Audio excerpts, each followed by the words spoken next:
Hello students.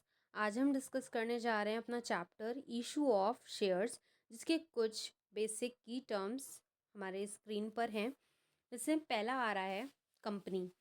Company एक artificial person होता है जिसे हम लोग लॉ से क्रिएट करते हैं। कंपनीज एक्ट 2013 के अकॉर्डिंग क्रिएट किया गया है। इसकी अपनी एक सेपरेट लीगल एंटिटी होती है, मतलब ओनर एंड मैनेजमेंट अलग अलग काम कर रहे होते हैं।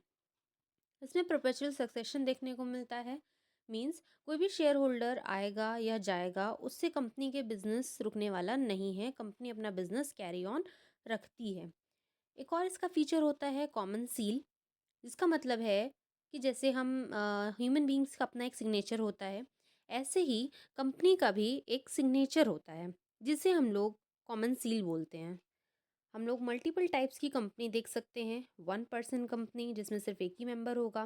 प्राइवेट कंपनी जिसमें गवर्नमेंट का कोई भी इंटरवेंशन देखने को नहीं मिलता है।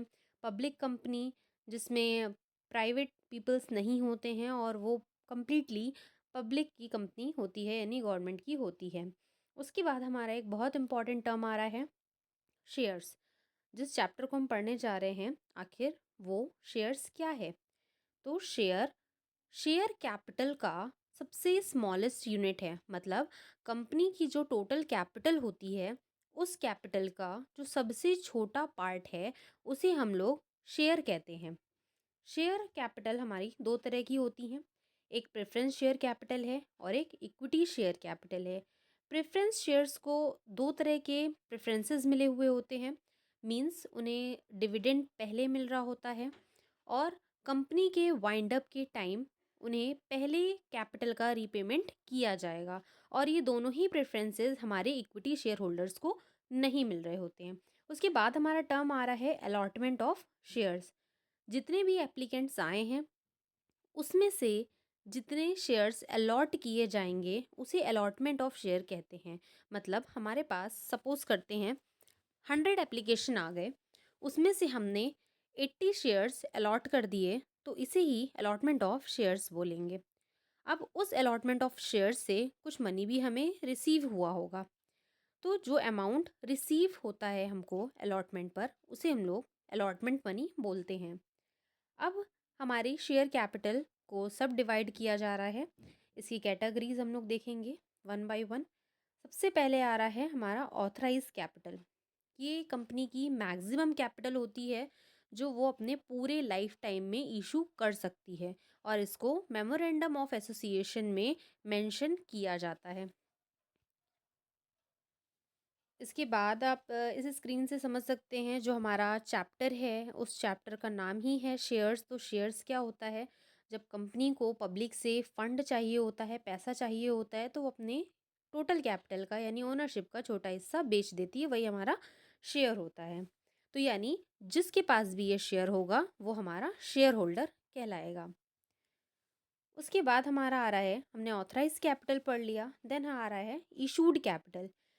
इशूड कैपिटल ऑथराइज कैपिटल का वो पार्ट है जिसको हम लोग सब्सक्रिप्शन के लिए इशू करते हैं। सब्सक्राइब्ड कैपिटल, ये वो पार्ट है इशूड कैपिटल का जिसको हमारे मेंबर्स ने, पब्लिक ने सब्सक्राइब कर लिया है, खरीद लिया है, जिसके बदले में उन लोगों ने पैसा लगा दिया है। फिर आ रहा है पेड अप कैपिटल, कि कंपनी ने जितना भी पैसा मांगा था, यानी कि कॉल्ड अप कैपिटल, जितना पैसा कंपनी ने मांगा था उसके बदले में जितना पैसा हमें एक्चुअली रिसीव हो गया है, वही हमारा पेड अप कैपिटल होता है। सब्सक्राइब्ड कैपिटल को हम लोग फर्दर टू पार्ट्स में क्लासीफाई करते हैं। एक होती है हमारी subscribed and fully paid up, और दूसरा होता है subscribed but not fully paid up.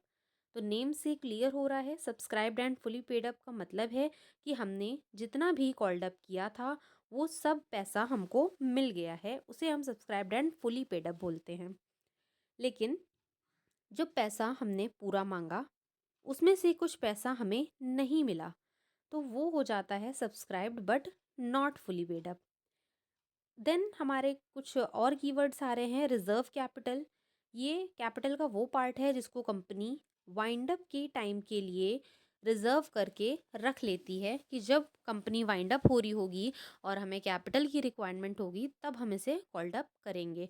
तो रिजर्व कैपिटल कैपिटल का पार्ट होता है, जबकि कैपिटल रिजर्व एक रिजर्व होता है जिसको कैपिटल प्रॉफिट से बनाया जाता है।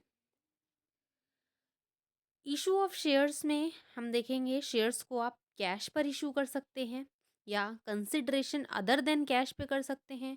अदर देन कैश में अगर हम लोग कुछ चीज़ें समझ लें तो उसमें जैसे आपने असेट्स परचेज करी, बिजनेस परचेज किया या प्रमोटर्स को एक्सपेंसेस देने थे, कुछ अमाउंट पे करना था या अंडर राइटर्स को कमीशन देनी थी, उन सब के बदले में आपने उन्हें अमाउंट ना पे करके अपनी कंपनी का शेयर पे कर दिया इसके बदले। ठीक है, आपने अमाउंट नहीं पे किया है, अमाउंट पे करने के बजाय आपने क्या किया है, उन्हें अपनी कंपनी का शेयर होल्डर बना दिया है। ये कंसिडरेशन अदर देन कैश में आता है। फिर देखते हैं, एक टर्म आता है पार। पार का मतलब क्या है कि एक्चुअल शेयर की जो भी फेस वैल्यू है उसे हम लोग पार वैल्यू कहते हैं। तो शेयर्स या तो पार पे इशू किए जा सकते हैं या फिर प्रीमियम पे इशू किए जाते हैं। पार का मतलब है जिसकी उतनी फेस वैल्यू है। मान लीजिए 10 रुपए का शेयर है, आपने 10 रुपए में ही इशू की कर दिया तो वो इशूड एट पार कहलाता है। 10 रुपए की चीज़ आपने 12 रुपए में इशू कर दी तो वो इशूड एट प्रीमियम होगा। शेयर्स को हम लोग लमसम में इशू कर सकते हैं, मतलब एप्लीकेशन और अलॉटमेंट की एंट्री मर्ज हो जाती है यहाँ पर। और शेयर्स पेबल इन इंस्टॉलमेंट का मतलब है कि आप अलग अलग उसको क्लासीफाई कर रहे हैं। इंस्टॉलमेंट में हम लोग शेयर्स को इशू कर रहे हैं। जैसे आप इस स्क्रीन पे इस इमेज से समझ सकते हैं कि शेयर कैपिटल के क्या टाइप्स हैं। ऑथराइज कैपिटल जो कि मैक्स कैपिटल होती है, उसका कुछ पार्ट इशूड में आता है। इशूड का कुछ पार्ट सब्सक्राइब्ड होता है। अब उस सब्सक्राइब्ड में कुछ हमने कॉल्ड अप किया होगा और उस कॉल्ड अप में से ज़रूरी नहीं है हमको सारा रिसीव हो जाए और वो हमारा पेड अप कैपिटल हो जाता है। इसको बहुत अच्छे से पढ़ लीजिएगा। नोट्स टू अकाउंट का क्वेश्चन इससे देखने को अक्सर मिल जाता है, इसलिए यहाँ से आपको क्वेश्चन देखने को मिल सकता है।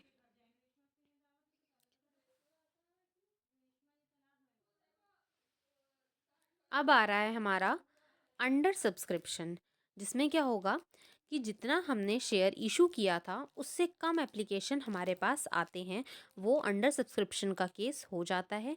जबकि इसके अपोजिट में हम देखें ओवर सब्सक्रिप्शन, तो इसमें हमने जितने शेयर्स इशू करे हैं उससे ज़्यादा एप्लीकेशन हमारे पास आ जाते हैं, तो ये ओवर सब्सक्रिप्शन का केस बनता है।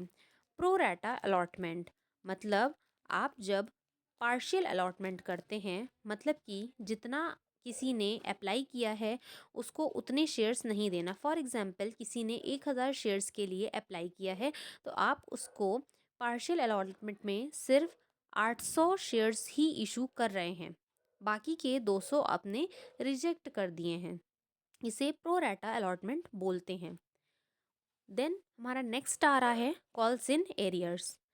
कॉल्स इन एरियर्स का मतलब है जो अमाउंट कॉल्ड अप तो किया गया था लेकिन अभी शेयर होल्डर्स ने उसका पेमेंट नहीं किया है।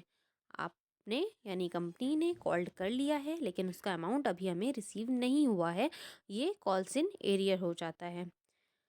Calls in advance amount received हो गया है जबकि कंपनी ने अभी उसको कॉल्ड अप नहीं किया था। फॉरफीचर ऑफ शेयर्स, इसमें शेयर्स कैंसिल कर दिए जाते हैं ड्यू टू नॉन पेमेंट, क्योंकि शेयर होल्डर पेमेंट नहीं कर पा रहा है इसलिए कंपनी उसको फॉरफीट कर देती है, मतलब शेयर्स को कैंसिल कर दिया जाता है। अब ये जो हमारे पास फॉरफिटेड शेयर होते हैं मतलब कैंसिल्ड शेयर्स होते हैं, जब इन कैंसिल्ड शेयर्स को कंपनी सेल कर देती है मार्केट में तो इसको री इशू ऑफ शेयर्स बोला जाता है। शेयर इशू में जो सबसे बड़ी प्रॉब्लम हमें देखने को मिलती है वो ओवर सब्सक्रिप्शन या अंडर सब्सक्रिप्शन की होती है। सबसे ज़्यादा जो ट्रिकी टॉपिक है इस चैप्टर का वो हम देखेंगे ओवर सब्सक्रिप्शन, यानी जितने की आपने एप्लीकेशन इशू करे थे, शेयर्स इशू करे थे, उससे ज़्यादा आपको सब्सक्रिप्शन देखने को मिलेंगे। तो इस केस में हम प्रोराटा करते हैं। प्रोराटा अलॉटमेंट सिर्फ और सिर्फ ओवर सब्सक्रिप्शन के केस में ही किया जाता है, अंडर सब्सक्रिप्शन में ऐसा कुछ भी नहीं होता है। जो भी एक्सेस मनी होगा या तो हम पूरा रिफंड कर देते हैं या फिर कुछ उसको एडजस्ट कर लेते हैं अलॉटमेंट या कॉल्स में। इसके बाद अब पूरे चैप्टर की अगर हम लोग समरी देखें तो ये सारी चीज़ें हम पढ़कर आ रहे हैं। हमने कंपनी के बारे में देख लिया, एक आर्टिफिशियल पर्सन है, सेपरेट लीगल एंटिटी है, परपेचुअल सक्सेशन है और उसकी कॉमन सील होती है। शेयर्स भी हम पढ़ चुके हैं और इसके सब डिवीज़न भी हम लोग एक एक करके डिस्कस कर चुके हैं। उसके बाद में टाइप्स में हमने प्रेफरेंस शेयर्स और इक्विटी शेयर भी पढ़ लिया है। शेयर को हम लोग कैश में या कंसिडरेशन अदर देन कैश में कर सकते हैं। शेयर पार में इशू किया जा सकता है, प्रीमियम में इशू किया जा सकता है, लेकिन डिस्काउंट में इशू नहीं किया जा सकता। ओवर सब्सक्रिप्शन और अंडर सब्सक्रिप्शन को अभी हम लोग पढ़कर आ रहे हैं, डिस्क्राइब किया हुआ है। ओवर में आपके पास ज़्यादा एप्लीकेशन आ जाते हैं, अंडर सब्सक्रिप्शन में आपके पास कम एप्लीकेशन आते हैं। प्रो रेटा अलॉटमेंट आपको सिर्फ ओवर सब्सक्रिप्शन के केस में ही देखने को मिलता है। इसको पार्शियल अलॉटमेंट भी कहते हैं। शेयर इशूड एट पार और इशूड एट प्रीमियम आप अपनी स्क्रीन पर देख सकते हैं। इससे अच्छी तरह से समझ सकते हैं कि इशूड एट पार क्या होता है और प्रीमियम क्या होता है।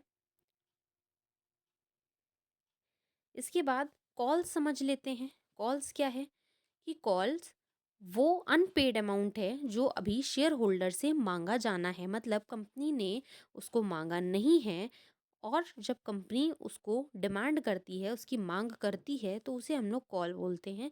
जिसमें से कॉल्स इन एरियर हम लोग ने अभी डिस्कस किया जो अभी तक हमें रिसीव नहीं हुआ है, कॉल्स इन एडवांस जो हमें पहले ही रिसीव हो गया है। फॉर फ्यूचर में शेयर्स का कैंसिलेशन होता है क्योंकि शेयर होल्डर पेमेंट नहीं कर पा रहे होते हैं। री इशू ऑफ शेयर के केस में री इशू पार पे किया जा सकता है, प्रीमियम पे किया जा सकता है, वन मोस्ट इम्पॉर्टेंट डिस्काउंट पर भी हम री इशू कर सकते हैं। पॉइंट टू बी नोटेड, आप कंफ्यूज मत होइएगा, लिख लीजिए कहीं पर इसको। शेयर्स आप पार पे इशू करते हैं या प्रीमियम पे कर सकते हैं, लेकिन जब शेयर्स री इशू हो रहे होते हैं तो उसमें 3 केसेस बनते हैं, पार, प्रीमियम और डिस्काउंट। उसके बाद अब ये जो टर्म डिस्काउंट है, डिस्काउंट ऑन रीइशू जो भी हम देते हैं, रीइशू शेयर्स करने में जो भी डिस्काउंट दिया हुआ है, ये कभी भी फॉरफीटेड अमाउंट से ज़्यादा नहीं होता है। मतलब कि जो अभी शेयर आपने फॉरफीट करे थे उस पर आपको कुछ अमाउंट तो रिसीव हुआ होगा, कम से कम उसने आपको मिनिमम एप्लीकेशन मनी तो दिया ही होगा ना, तभी तो वो आपका शेयर होल्डर बना होगा। तो ये जो उसने मिनिमम पेमेंट कर रखा था, इस अमाउंट से ज़्यादा कभी भी कंपनी डिस्काउंट नहीं देती है, वरना इसमें तो कंपनी का लॉस होने लग जाएगा। इसलिए फॉरफिटेड अमाउंट से ज़्यादा कभी भी डिस्काउंट नहीं दिया जाता है। एक और इम्पॉर्टेंट बात, जो भी रीइशू पर हमारा गेन हो रहा होता है उसको हम लोग कैपिटल रिजर्व में ट्रांसफ़र कर देते हैं। इसके बाद आपकी स्क्रीन पर ये पूरी अकाउंटिंग ट्रीटमेंट देखने को मिल रही है। आप चाहें तो इसका स्क्रीनशॉट भी ले सकते हैं, क्योंकि अभी आपके पास टाइम कम है, बेटर है आप इसका स्क्रीनशॉट ले लें।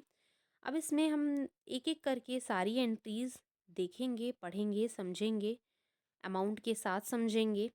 कुछ इंपॉर्टेंट चीज़ें हैं जो आप लोगों को लिख लेनी चाहिए। कंसिडरेशन अदर देन के केस में जब परचेज कंसिडरेशन ज़्यादा होता है नेट असेट से, तब उसमें गुडविल अकाउंट को डेबिट किया जाता है। और जब परचेज कंसिडरेशन नेट असेट से कम होता है तब कैपिटल रिजर्व अकाउंट क्रेडिट किया जाता है। कुछ इम्पॉर्टेंट चीज़ें जो आप लिख लीजिए। ओवर सब्सक्रिप्शन का केस अगर नहीं हो रहा है तो उस केस में मिनिमम सब्सक्रिप्शन होना चाहिए। मिनिमम सब्सक्रिप्शन होता है कि जितना भी आपने शेयर इशू करे हैं उसका कम से कम 90% सब्सक्रिप्शन हो रहा हो, तभी आप फर्दर प्रोसीड कर सकते हैं, वरना जो भी आपके पास एप्लीकेशन आए हैं आपको रिफ़ंड करना पड़ जाएगा। इसके बाद या आगे हम फर्दर क्वेश्चंस देख पा रहे हैं। इसमें भी हमारे कुछ इंपॉर्टेंट पॉइंट्स हो जाते हैं, आप इसका भी स्क्रीनशॉट ले सकते हैं। अगर क्वेश्चन साइलेंट है कि सिक्योरिटी प्रीमियम डिमांड करना है या नहीं करना है, किस टाइम पे करना है, कौन सी कॉल पे करना है। तो अगर क्वेश्चन ने कोई आपको इन्फॉर्मेशन नहीं दे रखी है, उस केस में आप ये अपने मन से अज्यूम कर लेते हैं कि अलॉटमेंट के टाइम पर हम उस प्रीमियम को डिमांड करेंगे। अदरवाइज़ अगर क्वेश्चन में मेंशन किया गया है कि आप उस प्रीमियम को एप्लीकेशन में रिसीव कर रहे हैं, कॉल्स पे कर रहे हैं, तो आप उसके अकॉर्डिंग क्वेश्चन करेंगे। और अगर कुछ भी मेंशन नहीं है तो आप अलॉटमेंट के साथ उस अमाउंट को रिसीव करते हैं, प्रीमियम के अमाउंट को आप रिसीव कर लेते हैं। जो भी एक्सेस मनी आएगा ओवर सब्सक्रिप्शन के केस में, हम लोग उसको शेयर अलॉटमेंट में ट्रांसफ़र करते हैं।